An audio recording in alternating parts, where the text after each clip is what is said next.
Before we start, guys, I think it's important before we start if you give me a couple of moments of personal privilege. First of all, I think it's important that we remember that today, as you and I are here, enjoying our camaraderie, enjoying each other's company, and it's right that we do so, and we still remember that we have brothers and sisters today as we speak in harm's way. We wish them, their families, and their children Godspeed. So you'll allow me to just take a minute.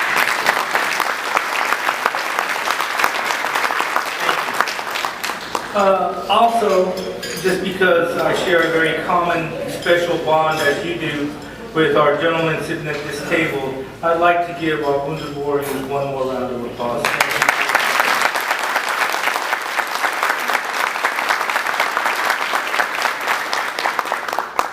Of course, being a proud dad, I'm going to ask Zach to stand up again. He's my little desert stormer. So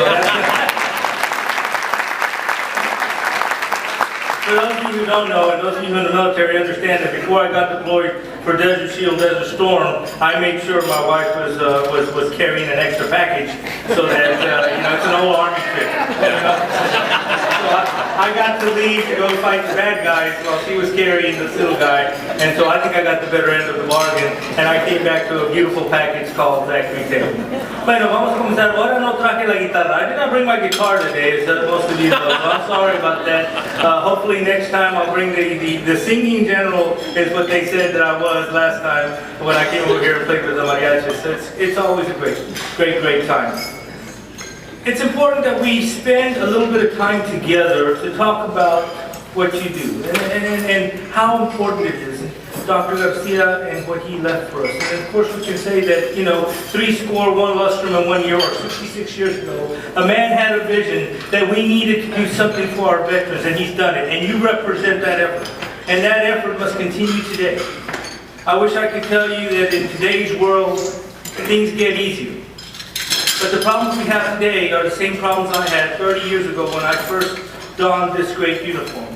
And that is, how do we ensure that we're taking care of our most precious commodity, our U.S. servicemen and women who today serve? How do we take care of those people who take care of us? And this organization does that. 66 years later, you're as strong as you've ever been.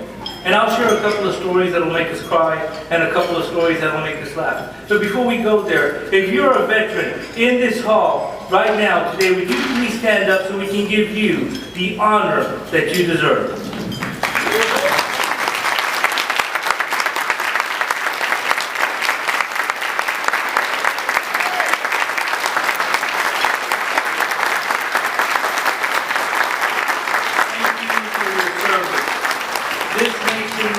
And we here owe you a gratitude that can never be repaid.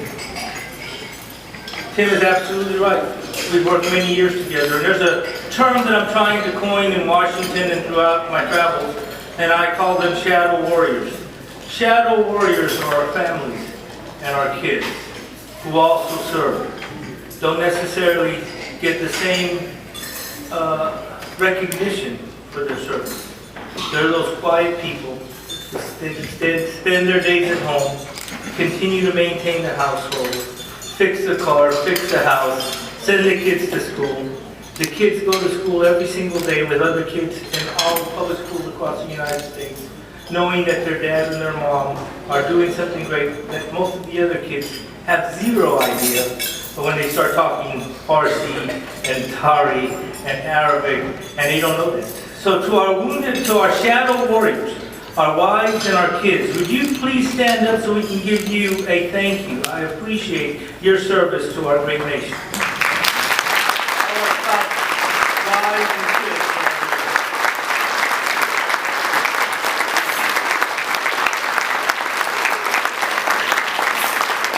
I had to do that because, Mary's not here today, but I've got Zach, so he's going to go back and tell Mom.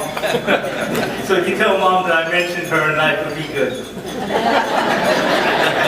Poor Zach, he had to get up early this morning to come with me. He said, Nico, if you gotta make it, you gotta go now, because Dad's got 100 meetings. I was absolutely true with the Texas Army National Guard. You hear what's hearing, all that's going on with our Texas border So we're very busy. I was in Fort Hood yesterday discussing how we're going to put our troops on the border. I've been into Central and South America probably 4 times this last 2 months, talking to Salvador, Guatemala, about some of these issues that we have going on. And these are issues that are real. These are issues that we need to address. But you know what? These issues are not unsolvable. These issues do have solutions, and the solution starts with people just like you and me who are willing to step up to the plate and say, you know what, we can make a difference, we can make a change, and we can make this world better for everybody, not just some. So for that, I appreciate that, and I appreciate what you do here. You represent the best of what this nation has to offer. You, the GI Forum. You really do.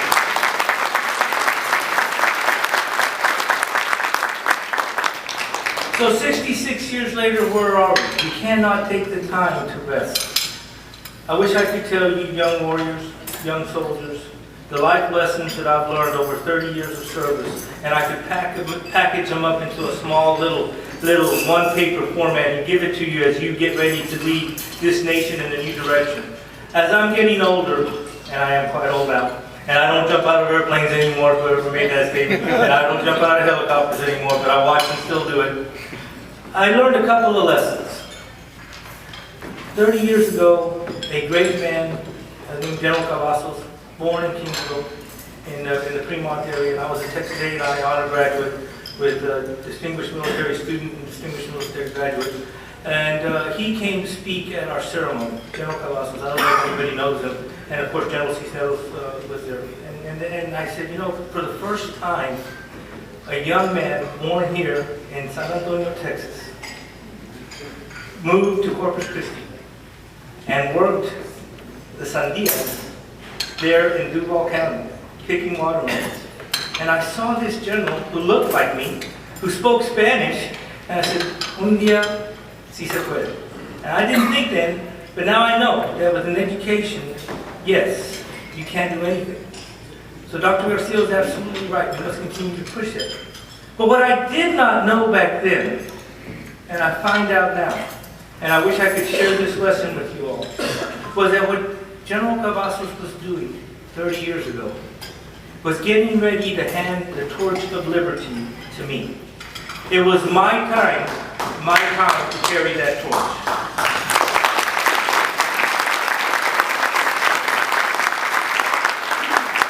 And for 30 years, thanks to you, what you taught me, you in this room taught me the values that have carried me for 30 years to defend this great nation and this great state. I am now ready to pass it on to these young soldiers. And let me tell you a couple of things about these young soldiers. I've been in combat with them. I've fought with them. I've lived with them. I've cried with them. I've slept with them. And they're the best in the world.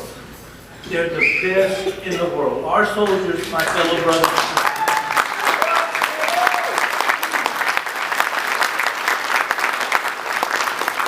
soldiers today are well-trained, well-led, proficient, absolutely the best, are feared by our enemies, they're loved by our communities and respected by our coalition partners. So I understand the world's full of bad people. I understand the world's a bad place. But look, my brothers here, my fellow veterans here, I promise you that these young kids are going to take us into tomorrow and they're going to make us better. All we have to do is be here for them when they come back. That's all we have to do.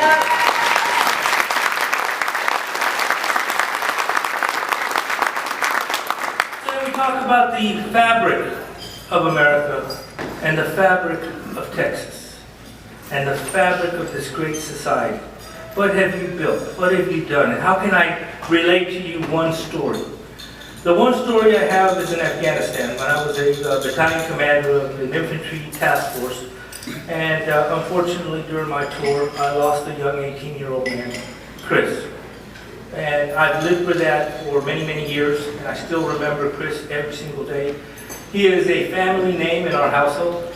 We talk about him often. We talk about stories. We remember Chris. And what I'd like to share is the fabric of America, because after Chris had died, and I had to write his mom and dad a letter to let them know what had happened and how we had lost Chris, His mom and dad, after having lost something significantly, brothers, you understand what I'm talking about, sisters, my fellow veterans, you understand that that loss that we have when we lose a veteran is personal and deep, and you can never really communicate that except to fellow veterans. We speak the same language. They did something that I will never forget, and I carry with me my whole life. Chris's mom and dad sent the Afghan orphans presents. They sent them some little animals, I don't know if they're Care Bear, but little territories. They sent them to the Afghan orphans. And I said to myself, oh my God, Orlando, I'm missing the boat.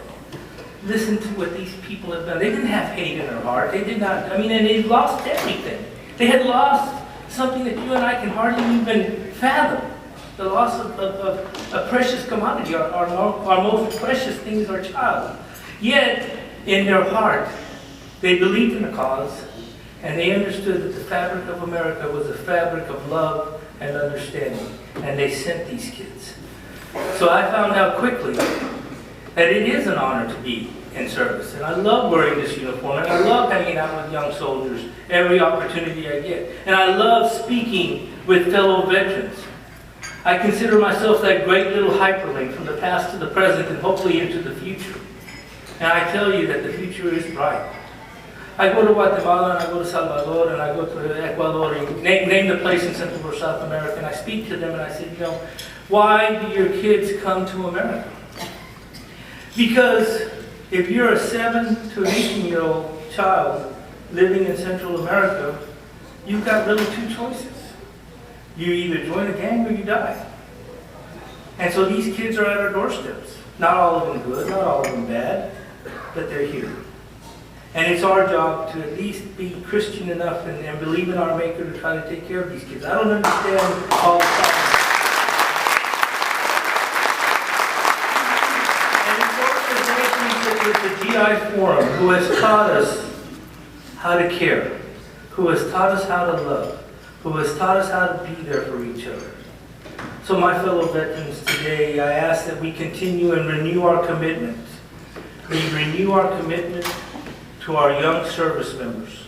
We renew our commitment to our young service members' families. We renew our commitment to their service members' kids.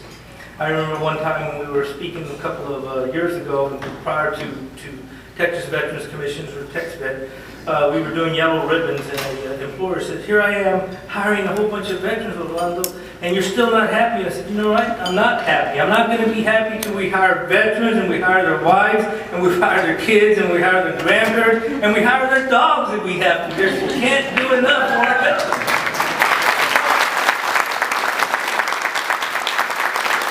We must renew our commitment. We must renew our commitment. Dr. Garcia had it right. Because, my fellow veterans, I will tell you, those of you here today, that our veterans, just like you and myself, we don't want a handout. We don't want a freebie. We need somebody to be there to give us a helping hand, helping us back on our feet one more time, and then I will take it from there. So we must continue to not give handouts, but to give help, and meaningful help when it's needed. Who better than you to do that? Who better than us today to be together and set a united front to tell our veterans, welcome home. It's going to be okay. I've got your 6 o'clock. I have got your back. So thank you for what you do.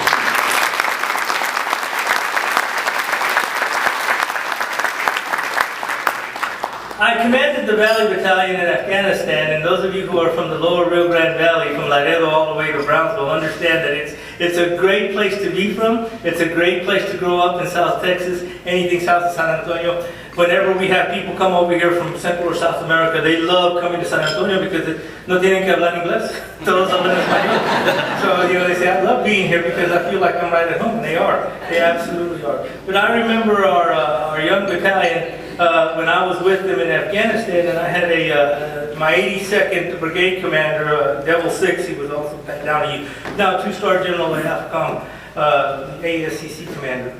He said, Orlando, I always know when you're around. I said, really, sir? I said, how's that? I said, what's going on? You know, whenever you're around them or wherever your soldiers are around, you're always talking Spanish. I said, well, yes, sir. You know, there's an issue with that, and that is there are certain words that we just can't say in English that when you say them in Spanish comes with an inflection and an understanding. So yeah, absolutely. It's one of those things that when we were in Desert Shield, Desert Storm, and I was part of the Valley Battalion, and we were in Bradley's, we went secure, and secure meant that we started talking Spanish. And when I said, listen, because at that time we were doing the great, getting ready to fight the Iraqi war, and you know, they had different trenches and stuff, and I got a whole bunch of stuff added to me right before we took off. And people were coming up to me and said, sir, what do I do? I said, you find a little brown guy and you just follow him. I said, and we'll be okay at the end of the day. Don't worry about it. You may not understand what we're doing, but if you follow us, we'll all be okay. That's the infantry model. So I will follow you. I will support you. I know that there was a lot on my plate, and I'm sorry that we haven't had a chance to talk, Gil, in a long time. I've been swamped with going into Central and South America and doing stuff that we're doing for the border. But I feel real confident. The reason I wanted to be here with you today is to share with you that what you're doing is meaningful, it's important, it's necessary, and we must continue to recommit our efforts to our veterans, their families, and our great kids. In closing, I say what I always say to my fellow veterans and everybody I speak to, my shadow warriors and our families and our friends. One, and you guys know exactly what I'm talking about. After 30 years of service, after 30 years of the honor of wearing this uniform, I no longer see red, white, and blue, and neither do you. We see, when I look at this great colors, I see names and places and faces of friends. And that is a commitment that others will never understand. Only 1% of the populace understands that feeling that we have. That it's not just a flag. It is a meaning to us that connects with us at a level of saying, that's not red, that's Chris. That's not white, that's Juan.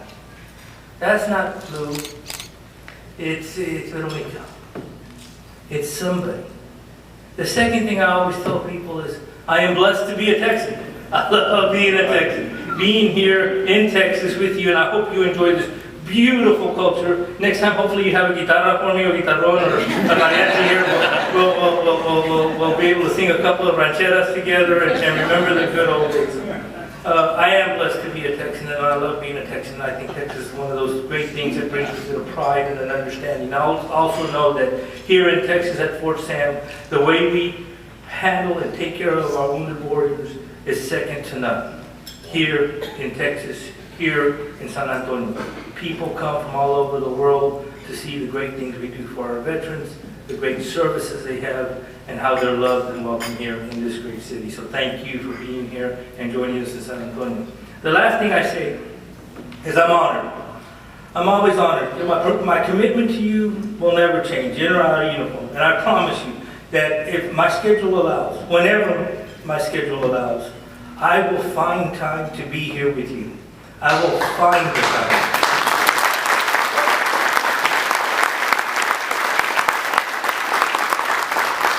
So my fellow warriors, my fellow shadow warriors, our young children that are here today, thank you. It's an honor to be with you. Keep the faith. Si se puede. Juntos podemos, and we'll make the world a brighter place for our veterans, for their families, and for our kids. God bless you, God bless Texas, and God bless the United States of America.